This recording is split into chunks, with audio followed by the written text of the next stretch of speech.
Welcome to AfriMind. Today we're having a conversation with one of my favorite policy analysts, Mvemba Dizolele. He's a journalist, he is a fellow at the Hoover Institution, and he's also a professor at the School of Advanced International Studies at Johns Hopkins University. He's currently writing a biography on Mobutu, and interestingly enough, he was detained by the Mobutu regime for 22 days. And so we're going to talk a bit more about the book later on during the conversation. But first of all, we're going to talk about the crisis in the DRC with what we've seen as the M23 movement. Who is the M23? What do they stand for?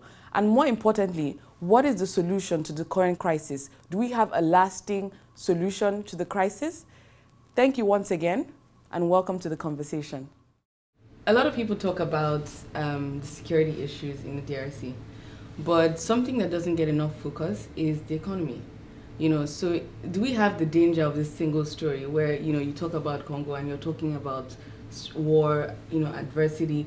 What else is going on in Congo? Do we need to talk about what is Kabila doing on the economic front? Do we have land reforms? What should be going on the economic front? Or what is going on if you don't know about it? It's actually, the DRC is affected by the single story.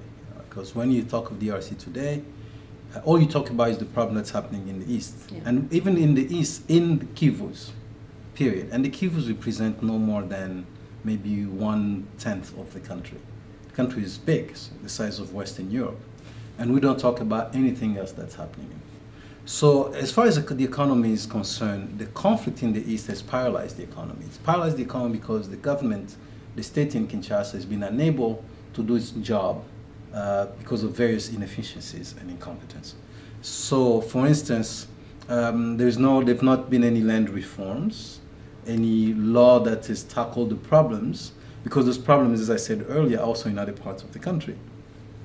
In terms of the economy, the proper economy, by that I mean mining sector and other, there's slightly positive progress that have been made, the small ones. So for instance, one that is important to note is the revision of mining contract that took place over the last 2 or 3 years, where the parliament and activists got together and started pushing for a revision of all the mining contracts. At this moment, as we speak, there is also a movement, in fact, the process of revising the mining code. Because Congo is so rich in minerals, this is one of the backbones of the economy. Yeah. Congo has ports. Congo has large tracts of lands, rainforest and so on, that need to be exploited. But what's happening? So we are left with a problem in governance, lack of transparency in business, lack of guarantees as far as property rights, and even business, the process of opening a business, bureaucracy.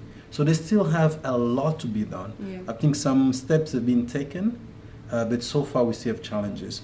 On the positive side, the IMF and the World Bank talk about this great growth of the economy in Congo. So the economy of Congo is growing at 7–8%, and they expect even to grow faster and bigger. The challenge of that is what Professor Peter Lewis at SAIS calls growth without prosperity.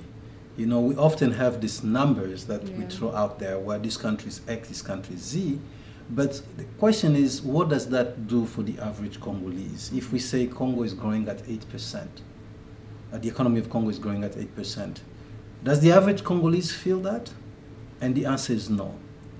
And as long as that answer will be no, then we'll continue to have problems. That means the economy is still sluggish. Thank you very much. You're welcome, Mama.